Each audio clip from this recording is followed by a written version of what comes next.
সুপ্রভাত বন্ধুরা, আজ হলো 17 মে 2 জ্যৈষ্ঠ শনিবার। আজকের সকালের বিশেষ বিশেষ খবরগুলি হলো: আগামী 1 অক্টোবর থেকে স্নাতক উত্তীর্ণ ছাত্রছাত্রীরা লাভ করবে মাসে 2500 টাকা করে। জীবন প্রেরণা প্রকল্পের মাধ্যমে শিক্ষার্থীদের দেওয়া হবে এই টাকা, ঘোষণা ক্যাবিনেটে। রেশনে 69 টাকায় ডাল, 38 টাকায় চিনি, 10 টাকায় মিলবে লবণ। আগামী 1 অক্টোবর থেকে শুরু, ঘোষণা ক্যাবিনেটে। বিস্তারিত থাকবে প্রতিবেদনে। লাগাতার বৃষ্টিতে বরাক নদীতে বাড়ছে জল।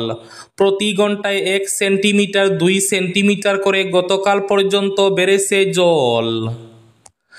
এবার পঞ্চায়েতের সভাপতি উপসভাপতি নির্বাচন কবে হবে জানালেন মন্ত্রী রঞ্জিত কুমার দাস। রাজ্যে 3 দিন ভারী বৃষ্টিপাত, অরেঞ্জ অ্যালার্ট জারি। ফের বেলাগাম হচ্ছে করোনা, এশিয়ায় ফের থাবা বসাচ্ছে করোনা। হংকং সিঙ্গাপুরে বাড়ছে সংক্রমণ। নববিবাহিত নববধূর রহস্যজনক লাশ উদ্ধারে তীব্র চাঞ্চল্য বাজারিছড়ায়। ট্রেড ইউনিয়ন ও সংযুক্ত কিষাণ মোর্চার সর্বভারতীয় ধর্মঘট আগামী 9 জুলাই। এক পশলা বৃষ্টিতেই জলের তলায় পালই দার্বি বর্জালেঙ্গা পূর্ত সড়ক, জনদুর্ভোগ চরমে। পাহাড় থেকে মাটি কাটায় বেহাল রূপ নিচ্ছে কালীগঞ্জ চন্দ্রপুর সড়ক। অপারেশন সিন্দুর তো ট্রেলার, সময় এলে পুরো সিনেমা। এবার বুজ এয়ারবেসে দাঁড়িয়ে হুঙ্কার রাজনাথের। নেতৃত্বে পরিবর্তন, ভূপেন্দ্রের দিল্লিতে তলব। পঞ্চায়েত ভোটের শোচনীয় ফলে বিরক্ত রাহুল গান্ধীরা। শিলচরে নিত্য প্রয়োজনীয় সামগ্রীর বাজার দর নিয়ন্ত্রণে নজর প্রশাসনের, মজুত পর্যাপ্ত। বাঁধ নির্মাণে হেলদোল নেই বিভাগীয় কর্তৃপক্ষের। নদীর জল বাড়তি আতঙ্ক বদরপুর কান্দিগ্রাম এলাকায়। এবং থাকবে আজকের বরাক উপত্যকার 3 জেলার আবহাওয়ার খবর। তাহলে বিস্তারিত খবরে যাওয়ার আগে অবশ্যই ভিডিওটিতে একটি লাইক করে চ্যানেলটি সাবস্ক্রাইব করে পাশের বেল আইকনটি বাজিয়ে রাখবেন এবং ফেসবুক পেজটি ফলো করে ভিডিওটি অবশ্যই শেয়ার করবেন যাতে সঠিক তথ্যগুলো সবার কাছে পৌঁছাতে পারে। এবার শুনুন আজকের খবরগুলির বিস্তারিত। প্রথম খবর, রাজ্যের স্নাতক উত্তীর্ণ শিক্ষার্থীদের জন্য ক্যাবিনেটের বড় ঘোষণা। 1 অক্টোবর থেকে স্নাতক উত্তীর্ণ ছাত্রছাত্রীরা লাভ করবে মাসে 2500 টাকা করে। জীবন প্রেরণা প্রকল্পের মাধ্যমে শিক্ষার্থীদের দেওয়া হবে এই টাকা। 2025 সালে উত্তীর্ণ স্নাতক শিক্ষার্থীদের দেওয়া হবে এই সাহায্য। মাসে মাসে 2500 টাকা অথবা এককালীন 25,000 টাকা সাহায্য প্রদান করা হবে। অক্টোবর মাস থেকে শুরু হবে এই টাকা দেওয়া। জীবন প্রেরণা প্রকল্পের মাধ্যমে শিক্ষার্থীদের দেওয়া হবে এই টাকা। এদিকে রেশনে বিনামূল্যের চালের সঙ্গে রেহাই মূল্যে ডাল, চিনি, লবণ দেওয়ার সিদ্ধান্ত আগেই অনুমোদিত হয়েছে মন্ত্রিসভার বৈঠকে। অক্টোবর থেকে সেই প্রকল্পের সূচনা হবে। রেশন দোকানির মাধ্যমে প্রতি কেজি মসুর ডাল 69 টাকা করে, চিনি 38 টাকা করে এবং লবণ প্রতি কেজি 10 টাকা করে পাবেন আম জনতা।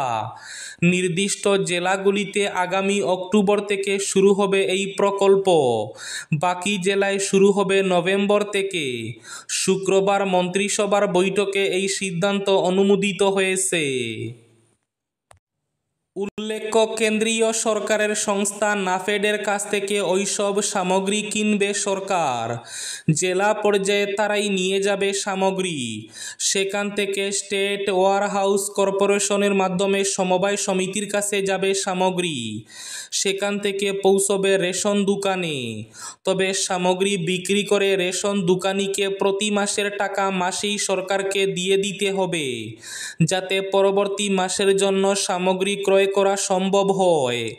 যে রেশন দোকানি মাসের টাকা মাসে দেবে না তাকে বদলে পাশের অন্য কোনো দোকানকে 21 জুন থেকে শুরু পঞ্চায়েত গঠন, অনুমোদন মন্ত্রিসভার। আগামী 21 জুন থেকেই পঞ্চায়েতে সভাপতি উপসভাপতি নির্বাচন হবে। রাজ্যে পঞ্চায়েত নির্বাচন অনুষ্ঠিত হওয়ার পর গত 11 মে ফলাফল ঘোষণা হয়েছে। এই ফলাফলে শাসক বিজেপি এবারও বিশাল জয় ছিনিয়ে নিয়েছে। পঞ্চায়েতের ফলাফল ঘোষণার পর এবার শুরু হচ্ছে দায়িত্ব গ্রহণের পালা। কবে শপথ গ্রহণ করবেন গাঁও পঞ্চায়েত, আঞ্চলিক পঞ্চায়েত ও জেলা পরিষদের সভাপতি এবং উপসভাপতিরা? শুক্রবার মুখ্যমন্ত্রী হিমন্ত বিশ্ব শর্মার নেতৃত্বে ক্যাবিনেট বৈঠক হওয়ার পর সিদ্ধান্তের কথা জানালেন পঞ্চায়েত ও গ্রামোন্নয়ন মন্ত্রী রঞ্জিত কুমার দাস। মন্ত্রী জানান, 21 জুন থেকে 10 জুলাইয়ের মধ্যে গাঁও পঞ্চায়েতের সভাপতি ও উপসভাপতিরা শপথ গ্রহণ করবেন। এরপর 11 জুলাই থেকে 20 জুলাইয়ের মধ্যে আঞ্চলিক পঞ্চায়েত সভাপতি উপসভাপতিদের শপথ গ্রহণ অনুষ্ঠান হবে। সব শেষে 21 জুলাই থেকে 30 জুলাইয়ের মধ্যে হবে জেলা পরিষদের সভাপতি এবং উপসভাপতির নির্বাচন। লাগাতার বৃষ্টিতে বরাক নদীর জল বাড়ছে। গতকাল পর্যন্ত পাওয়া আপডেট অনুসারে প্রতি ঘন্টায় 1 সেন্টিমিটার করে 2 সেন্টিমিটার করে বাড়ছে জল। বরাকের জল 9.41 সেন্টিমিটারের উপর দিয়ে বইছে। উল্লেখ্য, গত বছর আজকের দিনে বরাকের জল বিপদ সীমার 45 সেন্টিমিটার উপরে বয়েছিল।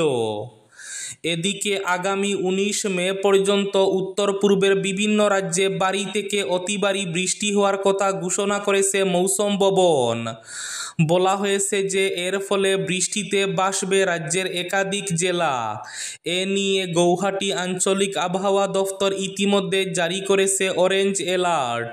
শিলচরে নিত্য প্রয়োজনীয় সামগ্রীর বাজার দর নিয়ন্ত্রণে নজর প্রশাসনের। মজুত পর্যাপ্ত। নিত্য প্রয়োজনীয় সামগ্রীর মজুত ও বাজার দরের নিয়ন্ত্রণে কড়া নজর রয়েছে কাছাড় জেলা প্রশাসনের। বিষয়টি মাথায় রেখে শুক্রবার জেলা শাসক কার্যালয়ের অন্তর্গত খাদ্য গণবণ্টন ও গ্রাহক বিষয়ক শাখার তরফে এক বিবৃতিও জারি করা হয়েছে। বিবৃতিতে বলা হয়েছে, ফুড গ্রেইনস মার্চেন্ট সংস্থার তথ্য অনুযায়ী শহরের বাজারে চাল, ডাল, তেল, চিনি, আটা, ময়দা, সয়াবিন তেল, সর্ষের তেল, আলু, পেঁয়াজ সহ অন্য জরুরি পণ্যের যোগানও মজুদ রয়েছে পর্যাপ্ত। ফলে বাজার দর নিয়ন্ত্রণে কড়া নজর রেখে চলেছে প্রশাসন। অপারেশন সিন্দুর তো শুধু ট্রেলার ছিল। পাকিস্তান তার চরিত্র না বদলালে পুরো সিনেমা দেখবে বিশ্ব। এবার গুজরাটের ভুজ এয়ারবেসে দাঁড়িয়ে পাকিস্তানকে আবারও শাসালেন প্রতিরক্ষামন্ত্রী রাজনাথ সিং। একই সঙ্গে তার আশঙ্কা, IMF-এর ঋণে বিধ্বস্ত সন্ত্রাসী লঞ্চ প্যাডগুলো পুনর্নির্মাণের চেষ্টা করবে পাকিস্তান। তাই পাকিস্তানকে ঋণের বিষয়টি পুনর্বিবেচনা করা উচিত IMF-এর। নেতৃত্বে পরিবর্তন, ভূপেন্দ্রের দিল্লিতে তলব। পঞ্চায়েত ভোটের শোচনীয় ফলে বিরক্ত রাহুল গান্ধীরা। প্রদেশ কংগ্রেসে সব কিছু ঠিকঠাক চলছে না। ভূপেন বরার নেতৃত্ব নিয়ে বেশ কিছুদিন ধরে দলের অন্দরে অসন্তোষের চূড়া স্রোত বইছিল। এর মধ্যে সদ্য সমাপ্ত পঞ্চায়েত নির্বাচনে দলের বিপর্যয়কারী ফলাফলে ভূপেন বরার অবস্থান আরও শোচনীয় করেছে। এরই মধ্যে শুক্রবারের খবর, ভূপেন বরা সহ প্রদেশ কংগ্রেসের নেতাদের দিল্লিতে জরুরি তলব করেছে AICC। বৃহস্পতিবার অসমের ভারপ্রাপ্ত কংগ্রেসের সাধারণ সম্পাদক জিতেন্দ্র সিং এই বার্তা পৌঁছে দিয়েছেন প্রদেশ কংগ্রেসের নেতৃত্বের কাছে। বাঁধ নির্মাণে হেলদোল নেই বিভাগীয় কর্তৃপক্ষের। নদীর জল বাড়তেই আতঙ্ক বদরপুর খান্দিগ্রাম এলাকায়। গত মরশুমের প্রলয়ঙ্কারী বন্যায় বদরপুর রাজস্ব চক্রের অধীন খান্দিগ্রাম ও জগন্নাথপুরে নদী বাঁধ ভেঙে জল ঢুকে বিস্তীর্ণ এলাকা প্লাবিত করে। এতে 5-6 হাজার জনগণকে গড় ছাড়া হয়ে আশ্রয় শিবিরে থাকতে হয়েছিল। স্থানীয় জনগণ তোড়জোড় করে বন্যার সময় সেই বাঁধ মেরামত করে জল আটকান। সেই জরাজীর্ণ বাঁধে ব্যর্থ জোড়াতালির কাজ বন্যা মরশুমে করলেও আজ অবধি নেই বিভাগীয় কর্তৃপক্ষের বাঁধ পুনর্নির্মাণের কোনো উদ্যোগ। গত কদিনের বৃষ্টিতে নদীর জল বাড়তে শুরু করেছে। শুক্রবার সকাল 8টা থেকে বরাক নদীর জলস্তর বৃদ্ধি হতে চলেছে। এদিকে গত ফেব্রুয়ারি মাসের শেষ দিকে শ্রীভূমির জেলা শাসকের সঙ্গে দেখা করে বিষয়টি অবগত করান শ্রীগৌরী বিজেপি মণ্ডল সভাপতি অশোক কুমার দাস। এশিয়ায় ফের থাবা বসাচ্ছে করোনা, হংকং সিঙ্গাপুরে বাড়ছে সংক্রমণ। করোনার আতঙ্ক আবারও ফিরে আসছে বিশ্বজুড়ে। কয়েক মাসের স্তব্ধতার পর ফের এশিয়ায় বাড়ছে কোভিড-19 সংক্রমণ। হংকং ও সিঙ্গাপুরে আক্রান্তের সংখ্যা ক্রমশ বাড়তে থাকায় নতুন করে উদ্বেগ ছড়িয়েছে প্রশাসন ও জনসাধারণের মধ্যে। হংকংয়ের স্বাস্থ্য দফতরের তথ্য অনুযায়ী সম্প্রতি করোনা সংক্রমণ এক নতুন উচ্চতায় পৌঁছেছে।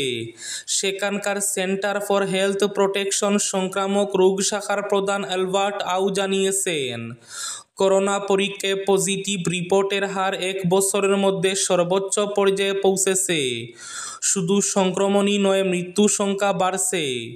10 মে শেষ হওয়া সপ্তাহে হংকংয়ের কোভিডে মৃত্যু হয়েছে 31 জনের।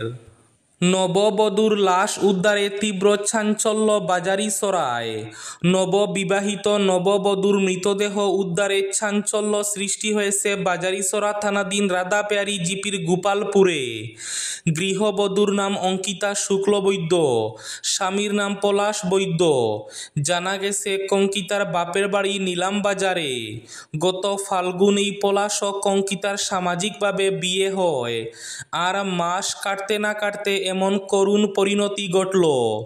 পরিবারের লোকজনের দাবি, শুক্রবার রাত 7টা নাগাদ তারা কঙ্কিতার শয়নকক্ষে এসে দেখতে পান সিলিং ফ্যানে ঝুলছে তার দেহ। পরে পুলিশে খবর দেওয়া হলে তদন্তে নামে বাজারিছড়া পুলিশ। পুলিশের এসআই প্রভাকর চৌধুরী দলবল নিয়ে তদন্তে নেমে মৃতদেহ উদ্ধার করে ময়না তদন্তের ব্যবস্থা করেন। তবে ময়না তদন্তের রিপোর্ট হাতে না আসা পর্যন্ত পুলিশ কোনো মন্তব্য করতে নারাজ। ট্রেড ইউনিয়ন ও সংযুক্ত কিষাণ মোর্চার সর্বভারতীয় ধর্মঘট 9 জুলাই।